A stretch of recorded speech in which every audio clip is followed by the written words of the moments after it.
Thanks.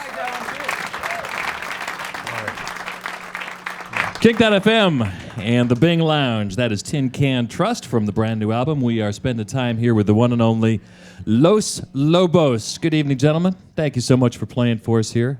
So good to see you guys. Hi, how are you? You're sitting there watching you guys play. They're so comfortable with each other. Yeah. It's 30, 35 years now? How long you been? 38 years. Yeah. Oh, man.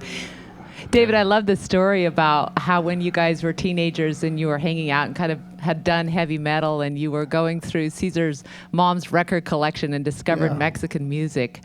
Wow, that must have been a total turn on. Well, it was there. It was always there, but we were like, that's our folks music, you know. But when it was one Christmas and we decided we were going to do a serenade, serenata, you know, like for our moms, you know, learn a few songs. But they were hard. We couldn't. They were hard to play, so it demanded respect. The music demanded respect, so that's how we got involved and really started to learn the music. So many people still associate you with La Bamba, and I wonder when you hear that song, do you go, oh, or do you think of it fondly? A little bit of both, I think. You know what I mean? There's a little of that sometimes, but no, it's okay. There was a time when we kind of resented it because no one had heard anything else we'd done. But yeah, what the heck? It's one of those mixed blessing songs because that maybe was the song that puts you in a brighter spotlight, and that's good. Yeah, that was good. That was a very good thing. Yeah, but that was as far as it went with a lot of people. So that was frustrating for a while, but we got over it, and their loss. We grew up a little bit, and people want to hear what they want to hear. That's okay. We're good with that. Sitting here watching you guys play, I am reminded of something I read about the way you guys record an album, and I'm wondering if it's true or just more of that Wikipedia nonsense. But that when you go in to record an album, you don't rehearse, you haven't written anything, you just all kind of get together in the studio and then sit there and look at each other and go, well, is that how you guys work? Yeah, it's like, anybody got a fast one, you know? So, one has to ask, what's the longest that you've just kind of sat there looking at each other before something actually starts to happen? Well, it's usually the first day something will happen, you know. Hopefully. Does whiskey help? Does whiskey help the process? Well, it can. It doesn't hurt. So in between Tin Can Trust and your last album, you guys actually recorded a children's album of Disney songs. This just didn't compute for me, so please explain. Well, we were on Hollywood Records. It's owned by Disney. With them for about 5 years, and we had a bittersweet relationship with those people.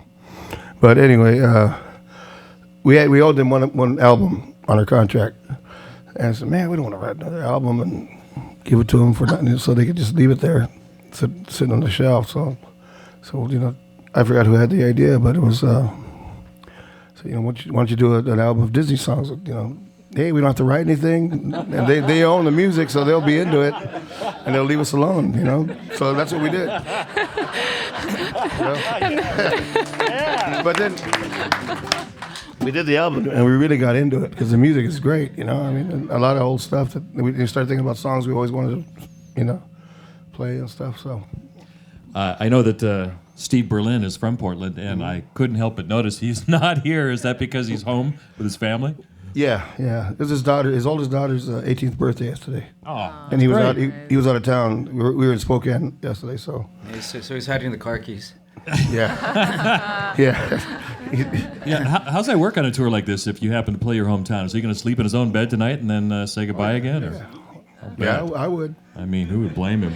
David, I also had heard that on Tin Can Trust you were trying very hard to write very simple songs. Who do you look for inspiration to when you're trying to do something so straightforward? Well, I mean, you go back to the originals, people like Hank Williams and Johnny Cash, Waylon Jennings, and Willie Dixon, people like that, very straightforward style, and then the part of it having a deadline, we wanted to get finished by a certain time so we could get it out by last summer. We didn't have a lot of time to second guess and go back and live with stuff for a while. We just thought, well, that feels good. Let's just go with it, and get to the next one, you know. Fine. And I think that had a lot to do with the way the album came out. You can overthink things Yeah, sometimes. a lot. Yeah, sometimes it's good to go with the. Yeah, because you with the start first editing guess. things, or you know, well, what if we tried this? Let's put, you know, and then you know, under the car with a mic, you know, you have this on, you know? So we didn't do much of that stuff. We just got set up and played. Oh, it's great sitting here enjoying 38 years of chemistry. We thank you guys for coming and playing for us, and if Thank you you. would honor us with a few more songs, we would love it. Let's welcome them one more time, Los Lobos in the Bing Lounge.